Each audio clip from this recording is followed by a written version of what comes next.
Bonjour.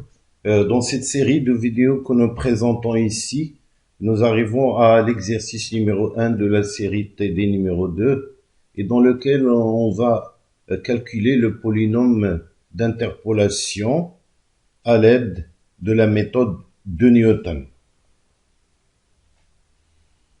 Alors, cette méthode de Newton donc utilise un schéma pratique que nous allons voir maintenant, qui permet de calculer le polynôme d'interpolation d'une manière très simple.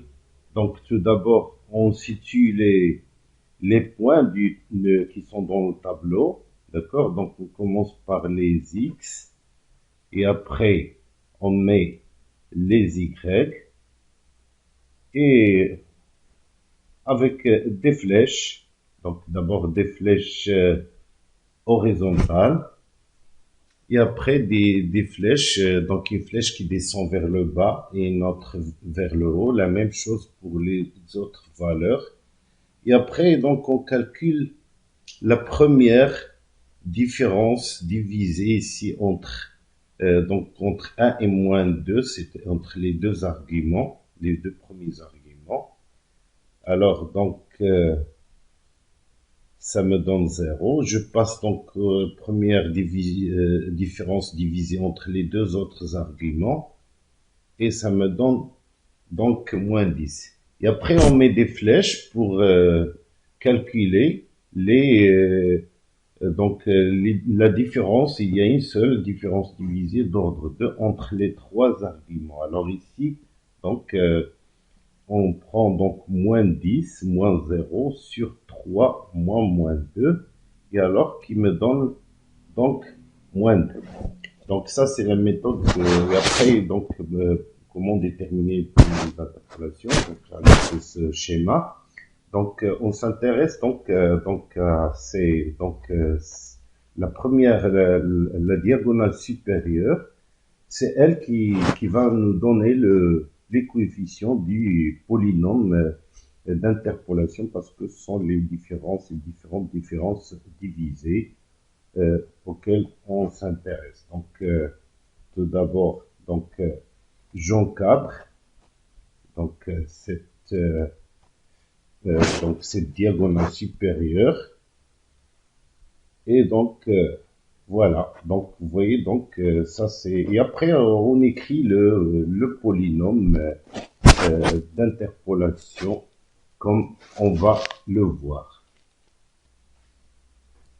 Donc comme j'ai dit, on utilise les coefficients pour avoir le polynôme d'interpolation. Donc vous voyez que c'est 5 moins 2. Donc 0 ici, il n'y a rien, c'est-à-dire 0 fois x plus 2, et moins 2, facteur de x plus 2 et x moins 1, et qui fournit donc le polynôme d'interpolation pour ces trois nœuds à l'aide de la méthode de Newton. Alors les deux autres exemples, on va y revenir, ils se font de la même façon. Et on va passer maintenant à l'exercice numéro 2, dans lequel on a cette fonction et 3 points, 1, 2, 3, et auquel on veut déterminer le polynôme d'interpolation à l'aide toujours de la méthode de Newton. Donc on commence par situer les abscisses et les ordonnées et faire les flèches, et après on calcule, donc ici 0 moins 0 sur 2 moins 1, c'est-à-dire première différence divisée qui donne 0, et on fait la seconde aussi qui donne 360, et et la troisième c'est 360 moins 0 sur 3 moins 1, et qui donne 180. D'accord? Donc ce qui fait que j'encadre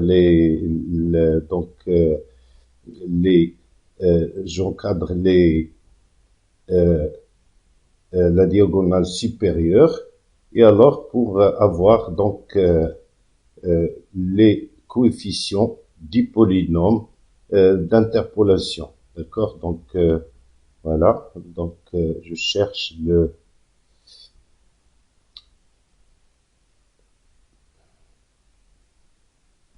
Voilà. Donc, ça, c'est le polynôme d'interpolation, donc à l'aide de cette méthode de Newton.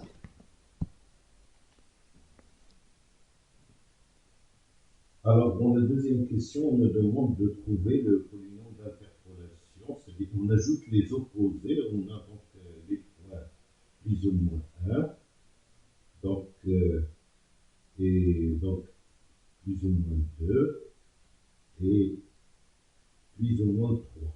Donc, on demande de calculer le polynôme d'interpolation en ces points. Donc, tout d'abord, on sait qu'on a ici n égale à 5, parce qu'on a 6 points.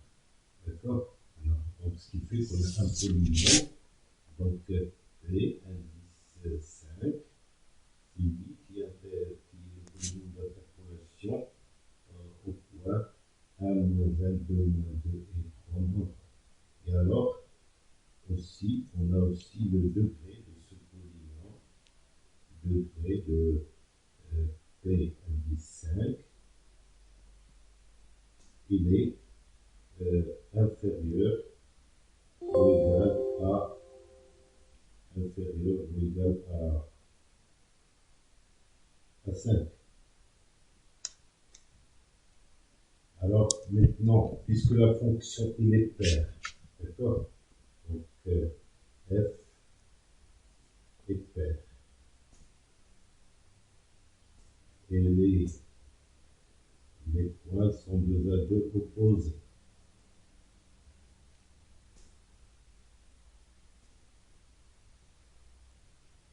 Alors, donc, ils sont 2 à 2 opposés. Alors, on a le polynôme P indice 5 hyper. P indice 5 doit être hyper. Or, les points moins 1 et moins 2, d'accord, moins 1 et moins 2 sont des racines de ce polynôme.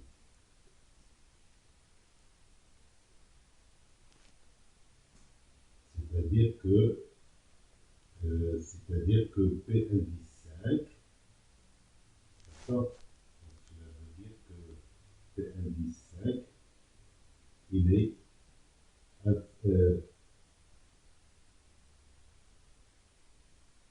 c'est-à-dire que P indice 5, il est pair, il admet donc P indice 5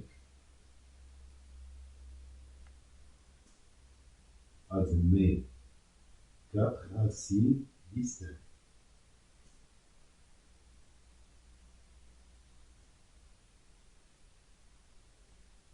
Donc, puisqu'il est pair, il admet 4 racines distinctes, il est pair. Alors, donc, c'est-à-dire que P indice 5, il va s'écrire donc P indice 5 de x. Donc, tout d'abord, il ne peut pas avoir un degré égal à 5 parce qu'il est pair. D'accord? Donc, il est pair, donc il ne peut pas avoir un degré qui est égal à 5. Donc, comment il va s'écrire? Il va s'écrire comme A, x au carré moins 1 et x au carré et moins 4. Donc, d'accord, je crois qu'on comprend bien pourquoi il a donné 4 racines distinctes, parce qu'il interpole la fonction. Donc, il est égal à la fonction au point moins 1 plus 1, moins 2 plus 2, moins 3 plus 3. Or, la fonction, il s'annule au point plus ou moins 1 et plus ou moins 2. Donc, lui aussi, nécessairement, il s'annule en ces points. Donc, c'est-à-dire qu'il a bien 4 racines distinctes. D'accord? Donc, comme il a un degré inférieur ou égal à 4, d'accord? Il ne peut pas avoir donc d'autres racines, bien sûr. Donc, il ne peut pas avoir comme il a un degré inférieur de la 4, donc en plus, il a ces deux racines. Donc, il est de cette forme. Donc, ou bien il est carrément nul, c'est-à-dire, donc, ou bien A égale à 0, d'accord? Ou bien il n'est pas, donc, égal à 0. Alors, eh bien, il ne peut pas être égal à 0, pourquoi? Parce que, d'accord, donc, P, alors, P indice 5 ne peut pas être nul. P indice 5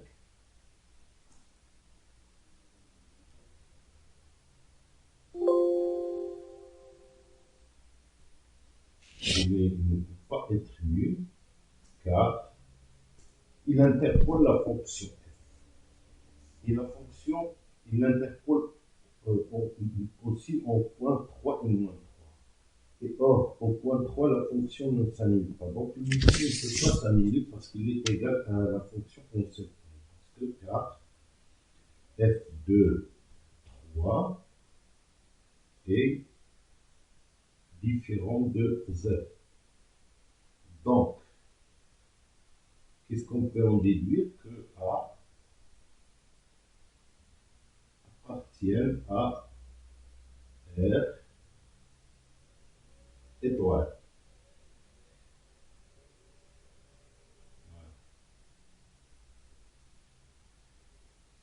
Il appartient à R, c'est-à-dire qu'il est non nul. Et alors, donc voilà, son expression est nécessairement comme ça. Donc, ce qui fait que pour trouver A, qu'est-ce qu'on n'a pas utilisé? On n'a pas utilisé F3. Donc, on calcule F3, F3, donc 2. Alors, on calcule d'abord F3. Voilà, F2, 3. Et ça nous donne, donc ici, je mets voilà, des crochets. Et ben, et je calcule pour x égale à 3. Alors, qu'est-ce que ça donne?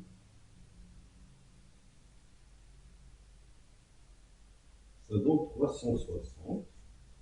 Et donc, la même chose, je calcule P de 5 de 3, P5 de 3, et je détermine, donc, à partir de là, je peux déterminer le A. Alors, de 3. Et ici, 3 au carré, et 3 au carré aussi. Donc c'est-à-dire, je mets ici égal à 360 et je résous l'équation pour trouver la valeur de A.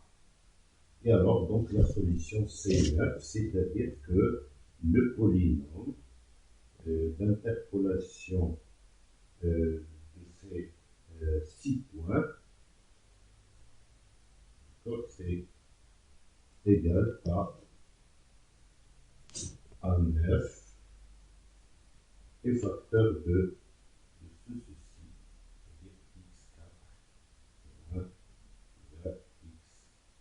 c'est-à-dire x4 moins x carré moins 1, facteur de x carré moins 4.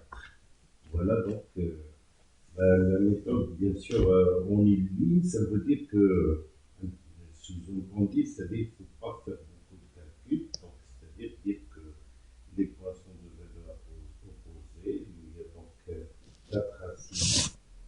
Et alors, il s'écrit nécessairement comme ça, et donc on a cette l'expression de ce polynôme.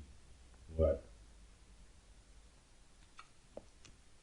Alors, dernière question. Donc, qu'est-ce qui se passe lorsque on ajoute z? Et bien, si on ajoute 0, donc en ajoutant le point 0, alors on aura donc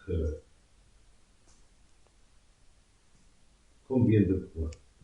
On aura 7 points, c'est-à-dire on aura n égale à 6.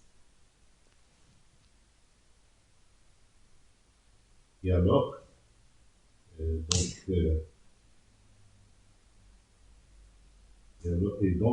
on aura un polynôme P indice 6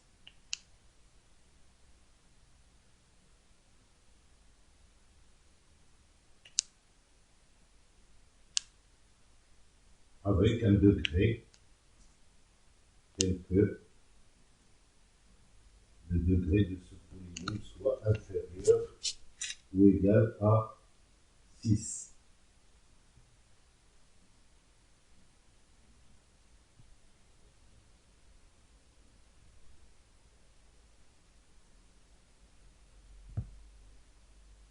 D'accord? Et que le degré de ce polynôme soit inférieur ou égal à 6. Et bien, qu'est-ce que ça veut dire on ajoute 0? Il faut bien comprendre la signification d'ajout 0, c'est-à-dire que la fonction, c'est-à-dire le polynôme que je suis en train de chercher, c'est un polynôme. Quand on ajoute 0, on a un autre polynôme qui, en plus qu'il interpole la fonction au point plus ou moins 1 et plus ou moins 2, et interpole aussi cette fonction en ce point. C'est-à-dire que j'aurai f de 0 égale à P indice 6 de 0.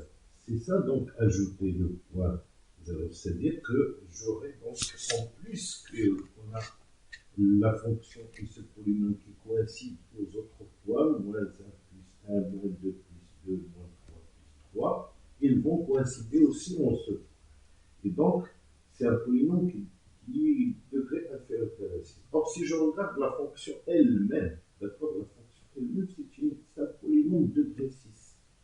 Et bien, puisque le polynôme que je cherche, il doit coïncider avec cette fonction en ces 7 points que je viens d'avoir, et bien elle-même, bien sûr, il passe par ces points.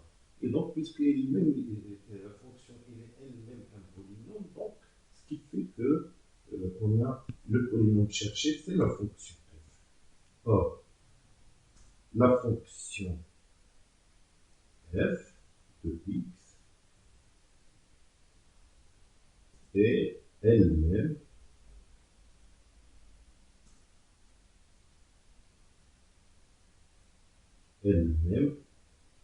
pardon, elle-même un polynôme de degré 6.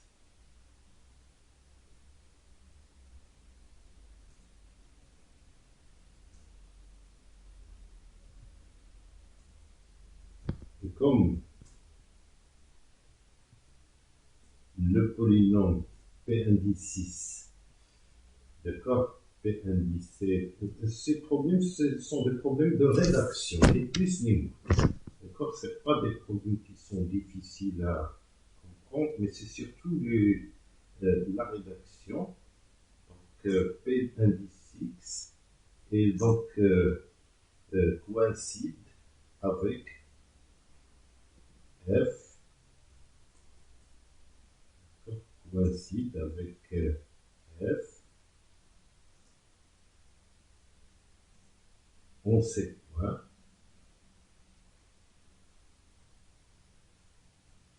avec F, on sait 7 points,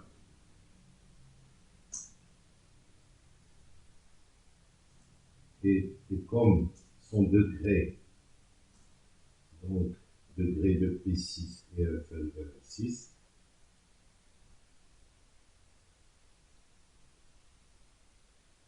donc nécessairement, et par unicité, on a f de x, plutôt p indice p indice 6 de x,